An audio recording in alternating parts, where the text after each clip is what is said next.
Assalamualaikum warahmatullahi wabarakatuh. Kami dari kelompok 2 akan mempresentasikan tentang perencanaan cost benefit analysis dan kaitan cost benefit analysis sesuai dengan kondisi pendidikan di Indonesia. Di sini saya sebagai moderator. Nama saya Mirnawati. Saya Yudhya Fianti sebagai pemateri 1. Saya Melinda Sari sebagai pemateri 2. Saya Hikmah sebagai pemateri 3. Saya Dewi Septiani sebagai pemateri 4. Saya Niken Dwi Ariyanti sebagai pemateri 5. Langsung saja tentang materi kami. Baik, di sini saya akan menjelaskan mengenai latar belakang dari bentuk perencanaan cost benefit analysis dan kaitan cost benefit analysis sesuai dengan kondisi pendidikan di Indonesia. Pendidikan di Indonesia bisa dikaitkan masih belum merata, masih banyak terdapat daerah-daerah yang belum terjangkau oleh pendidikan, sehingga sumber daya manusianya juga masih jauh terbelakang. Menurut Undang-Undang Republik Indonesia Nomor 20 Tahun 2003 tentang Sistem Pendidikan Nasional Bab 1 Pasal 1 menyatakan bahwa pendidikan adalah usaha sadar dan terencana untuk mewujudkan suasana belajar dan proses belajar. Pembelajaran kondisi pendidikan di Indonesia telah mengalami berbagai perkembangan dan tantangan. Beberapa isu utama dalam pendidikan Indonesia termasuk akses pendidikan yang belum merata di seluruh wilayah, kualitas pendidikan yang masih perlu ditingkatkan, dan masalah kurangnya sumber daya manusia yang berkualitas di sektor pendidikan. Dengan melakukan cost benefit analysis, para perencana pendidikan dapat mengambil kebijakan yang terkait pada proses penganggaran pendidikan, memprediksi tingkat biaya pendidikan di masa yang akan datang, dan meningkatkan efisien penggunaan sumber daya. Dengan melakukan cost benefit analysis, para perencana pendidikan dapat mengambil kebijakan yang terkait pada proses penganggaran pendidikan, memprediksi tingkat biaya pendidikan di masa yang akan datang, dan meningkatkan efisien penggunaan sumber daya. Pendidikan nasional berfungsi untuk mengembangkan kemampuan dan membentuk watak serta peradaban bangsa yang bermartabat dalam rangka mencerdaskan kehidupan bangsa, yang bertujuan untuk berkembangnya potensi peserta didik agar menjadi manusia yang beriman dan bertakwa kepada Tuhan Yang Maha Esa, berakhlak mulia, sehat, berilmu, cakap, kreatif, mandiri, dan menjadi warga negara yang demokratis serta bertanggung jawab.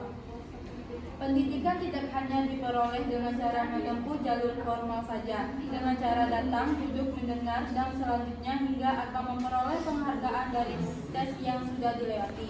Namun pendidikan dapat diperoleh dengan berbagai cara, menjadi lagi dengan didukungnya media pembelajaran yang serba canggih dewasa ini. Pendidikan sistem pendidikan sebagai pranata sosial yang kuat dan berwibawa untuk memberdayakan semua warga negara berkembang menjadi manusia yang berkualitas sehingga mampu dan proaktif menjawab tantangan zaman yang selalu sejak Indonesia ditimpa krisis ekonomi tahun 1998 hingga sekarang. Kemampuan pemerintahan dan masyarakat dalam membiayai pendidikan menurun. Pemerintah terpaksa harus mengurangi porsi dan dana rutin dan pembangunan, termasuk bidang pendidikan dari APBN karena harus dialihkan untuk membayar hutang baik dalam maupun luar negeri. Secara umum, peran cost benefit analysis adalah untuk memberikan informasi kepada pembuatan keputusan yang akan menilai atau mengevaluasi suatu program. Menilai dalam arti prospektif, yaitu mengacu pada proses untuk memutuskan apakah sumber daya yang dilokasikan untuk program tersebut benar atau sesuai atau tidaknya. Sedangkan evaluasi yang dilakukan mengacu pada proses meninjau kinerja suatu proyek atau program. Hal ini dikarenakan cost benefit analysis merupakan metodologi yang sangat penting dalam melakukan analisis untuk investasi pendidikan dan dapat membantu pengambilan keputusan untuk memutuskan dan memilih di antara alternatif alokasi sumber-sumber pendidikan yang terbatas agar mampu memberikan kemampuan yang paling tinggi. Dalam perencanaan pendidikan disebutkan bahwa pendekatan cost benefit didasarkan pada asumsi yang pertama, sumbangan seseorang terhadap pendapatan nasional adalah sebanding dengan tingkat pendidikannya.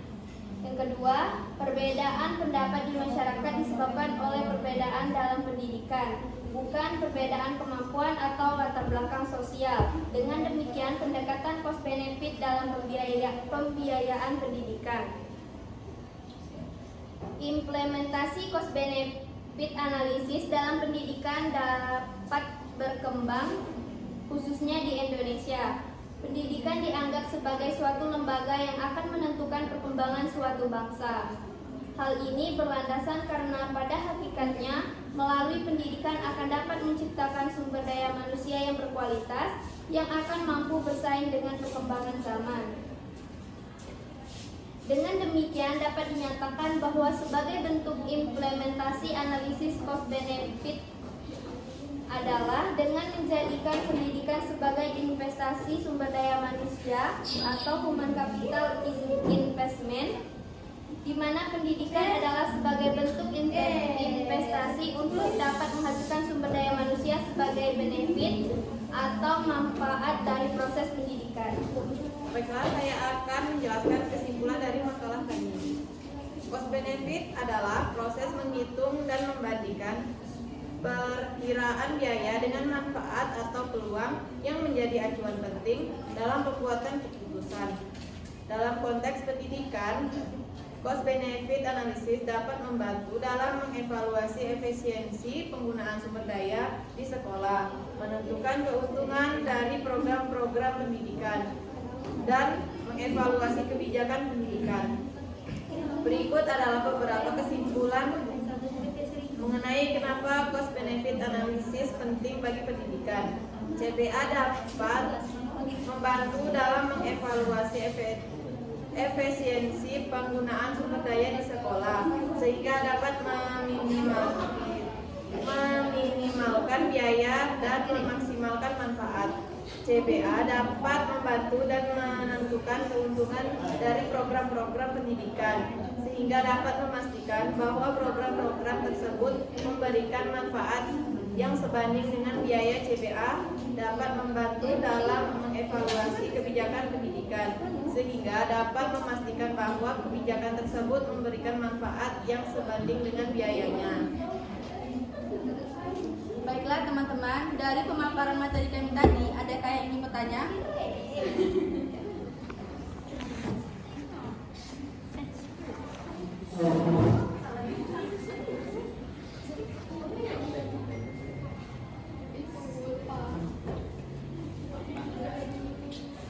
Assalamualaikum warahmatullahi wabarakatuh. Waalaikumsalam warahmatullahi wabarakatuh. Saya perwakilan dari kelompok 6 ingin bertanya, dalam perencanaan pendidikan sebutkan bahwa pendekatan cost benefit didasarkan pada asumsi, tolong sebutkan asumsi yang dimaksud. Baiklah, apa ada yang ingin bertanya lagi?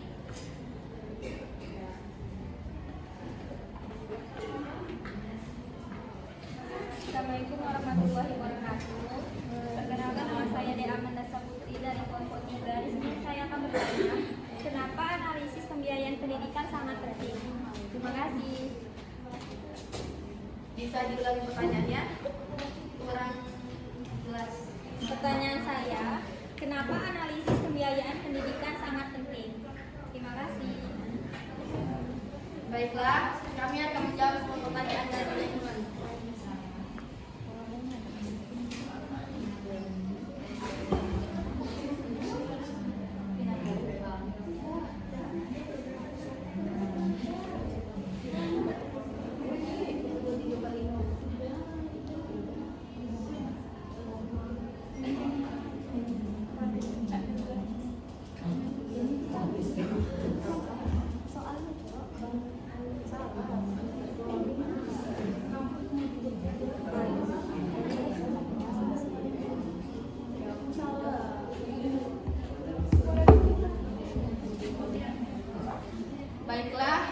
pertanyaannya akan dijawab oleh Rilis.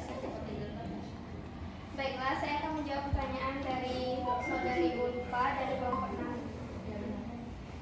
Pertanyaannya, dalam perencanaan pendidikan disebutkan bahwa pendekatan cost benefit analisis didasarkan pada asumsi. Nah, asumsi yang dimaksud tersebut adalah yang pertama, sumbangan seseorang terhadap pendapatan nasional adalah sebanding dengan tingkat pendidikannya. Yang kedua, perbedaan pendapatan di masyarakat disebabkan oleh perbedaan dalam pendidikan, bukan perbedaan kemampuan atau latar belakang sosial. Dengan demikian, pendekatan cost benefit dalam pembiayaan pendidikan. Apakah bisa dimengerti?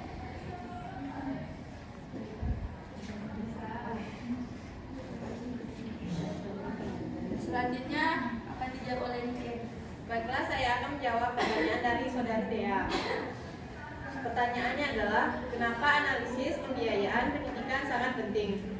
Karena besar kecilnya biaya pendidikan sangat berpengaruh terhadap prestasi siswa dan profesionalisme guru. Karena pendidikan itu sangat berperan penting, itu menunjang